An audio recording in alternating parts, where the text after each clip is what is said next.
Lawan Liv Morgan selanjutnya udah ditentukan. The Miz diculik The Wyatt Six, reaksi Baron Corbin dipecat WWE, dan masih banyak lagi. Selamat datang di Extra News, di mana kita akan bahas berita-berita terkini tentang WWE. Sebelum kita lanjut, aku pengen kalian like dan share video ini ke teman-teman kalian yang suka WWE. Dan jangan lupa subscribe, soalnya channel ini upload video berita setiap hari.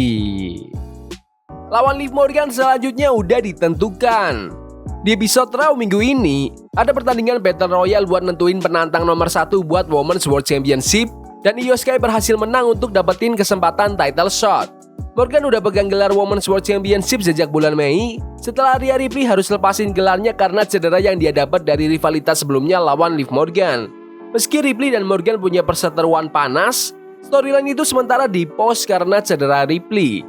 Sampai saat ini, WWE belum mengumumin kapan pastinya pertandingan buat gelar ini bakal diadakan antara Sky dan Morgan. Tapi beberapa event potensialnya termasuk Survivor Series War Games pada 30 November atau Saturday Night's Main Event tanggal 14 Desember. Menurut kalian, apakah Io Sky pantas kembali ke skena gelar juara dunia lagi? Komen di bawah. The Miz diculik The Wyatt Six. Penculikan The Miz muncul di konten digital WWE yang diunggah online setelah episode Raw minggu kemarin. Karrion Kross juga ikut kasih komentar soal situasi ini lewat tweet. Dalam beberapa minggu terakhir, Kross dan The Final Testament kelihatannya emang lagi bersekutu dengan The Miz. Tapi kayaknya sekarang mereka jadi targetnya The Wyatt Six. Di episode Raw hari ini, The Wyatt Six muncul dalam program dan tayangin cuplikan Bodalas dan The Miz waktu mereka dulu ada di The Miztourage dan The B-Team. Lalu, videonya nunjukin The Miz yang diikat di kursi sementara Bodalas ngasih pesan misterius tentang pembohong yang ngasih janji-janji palsu. Bodalas buka isolasi dari mulut The Miz langsung minta-minta ke Dallas bilang kalau dia nggak ada hubungannya sama Final Testament. Tapi Dallas jawab kalau mereka nggak nyari Final Testament, mereka nyari dia. Setelah itu, Dallas nutup lagi mulutnya The Miz pakai isolasi.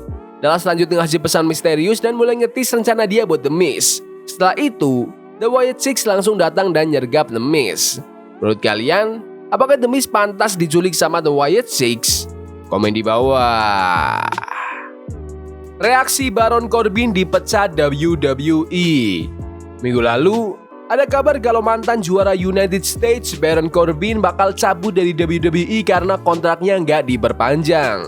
Setelah berita ini keluar, banyak fans langsung komentar di media sosial. Salah satunya bilang di Instagram kalau WWE blunder besar dengan ngelepas Corbin begitu aja. Corbin sendiri ternyata baca komentar itu dan ngebalas, "Aku apresiasi banget dan ngerasain hal yang sama." Komentar ini ada di bawah video masak terbaru Corbin, di mana dia lagi masak steak prime fillet pakai teknik sauce vide buat keluarganya pas malam Halloween. Corbin bilang dia masak daging itu di suhu 127 derajat, medium rare, terus dikasih sear yang mantap. Corbin mulai karirnya di WWE tahun 2012, setelah sebelumnya sempat main di NFL buat tim Indianapolis Colts dan Arizona Cardinals. Awalnya, Corbin ditempatkan di NXT sebelum akhirnya naik ke roster utama WWE tahun 2016 di Raw. Di WWE Draft 2016, Corbin pindah ke SmackDown. Selama di SmackDown, Corbin pernah jadi United States Champion dan sempat jadi Mr. Money in the Bank, meskipun cash-in-nya gagal. Dalam setahun terakhir, Corbin juga sempat menang NXT Tag Team Championship bareng Bron Breakker dengan nama tim Wolf Dogs. Tapi setelah kalah, Breakker pindah ke SmackDown sebelum akhirnya ditukar ke Raw pas WWE Draft 2024.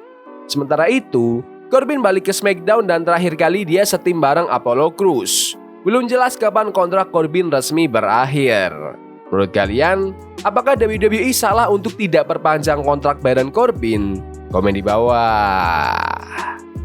Undertaker tarik kritik pedasnya tentang era WWE sekarang. Undertaker baru-baru ini buka suara lagi soal komentarnya di masa lalu yang nyebut kalau WWE zaman sekarang dan para pegulanya itu lembek. Di tahun 2021, Taker bikin heboh waktu wawancara bareng Joe Rogan. Saat itu dia bilang, "Aku rasa produk WWE sekarang agak lembek. Ada beberapa yang edgy tapi sekarang lebih banyak tampilannya yang rapi tanpa cukup substansi." Tapi 3 tahun kemudian, lewat acara 6 Feet Under with Mark Holloway, Undertaker mulai berubah pikiran dan bilang kalau produk sekarang udah lebih baik. "Aku pernah ngomong begitu dan sempat kena masalah," katanya soal komentarnya dulu. "Tapi ya udah, Produk sekarang bagus kok, bagus malah. Mereka lebih pintar, lebih jaga kesehatan, dan lebih diperlakukan dengan baik.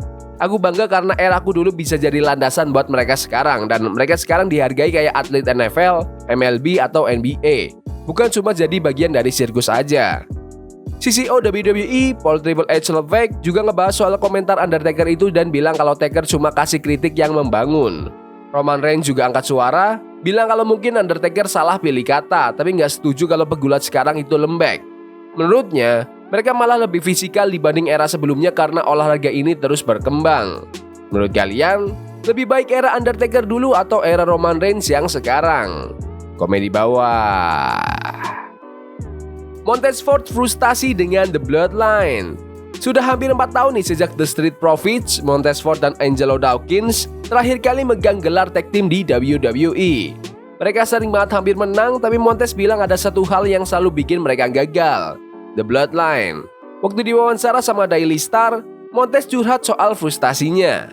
Aku ngerasa aku adalah atlet terbaik di dunia pro wrestling. Aku entertainer terbaik di pro wrestling. Aku yang terbaik sepanjang masa.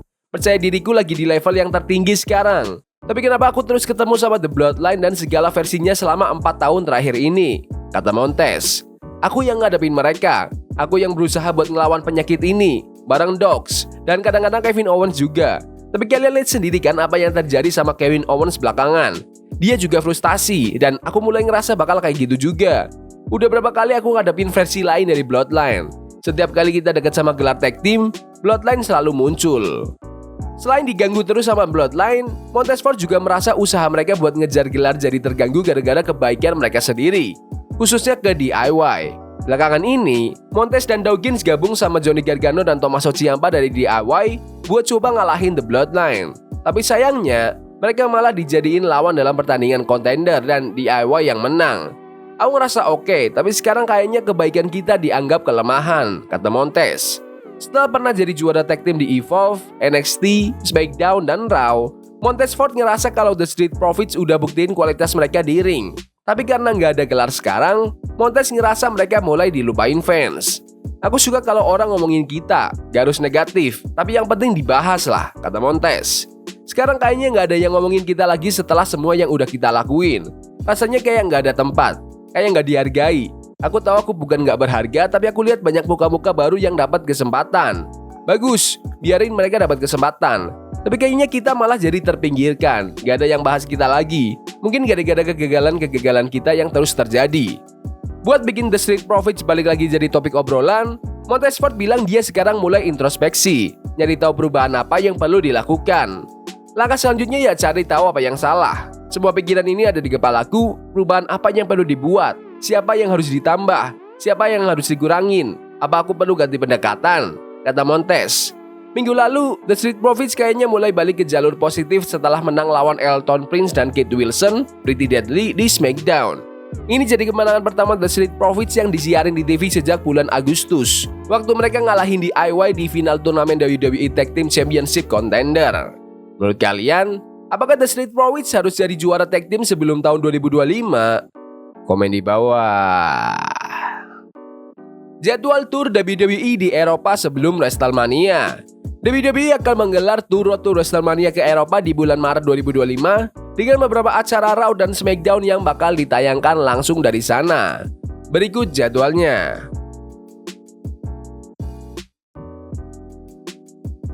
Menurut kalian, apakah WWE harus tur ke Asia juga? Komen di bawah. Dawn Marie siap jadi wasit spesial di NXT 2300. Seperti yang udah diumumkan, mantan bintang ECW, Dawn Marie, dia bakal jadi wasit spesial buat pertandingan hardcore antara Lola Vice dan Jayda Parker. Dalam sebuah tweet, Dawn Marie nge-share klip di mana dia ngomongin soal penampilannya yang akan datang. Halo WWE Universe, aku Dawn Marie, katanya. Aku senang banget bisa balik lagi ke ECW Arena yang legendaris besok. Buat jadi wasit spesial untuk pertandingan hardcore antara Lola Vice dan Jayda Parker. Ladies, aku udah lihat kalian serang-serangan selama berminggu-minggu. Jadi waktu Eva nelpon aku dan minta aku berdiri di antara kalian di Philly, aku langsung bilang, yes, apapun boleh di pertandingan hardcore ini. Bawa senjata kalian, karena bakal jadi brutal. Bully Ray, Francine, dan Rob Van Dam juga bakal meramaikan acara NXT di 2300 Arena. Menurut kalian, Siapa nih yang bakal menang? Lola Vice atau Zada Parker? Komen di bawah. Yaudah gitu aja video berita hari ini. Jangan lupa like dan subscribe ke channel ini karena aku pengen 7.000 subscriber di bulan ini. Tolong bantu. Yes boy. See you. Forbidden fire on Nico. Bunny for love we can hold. I wish we were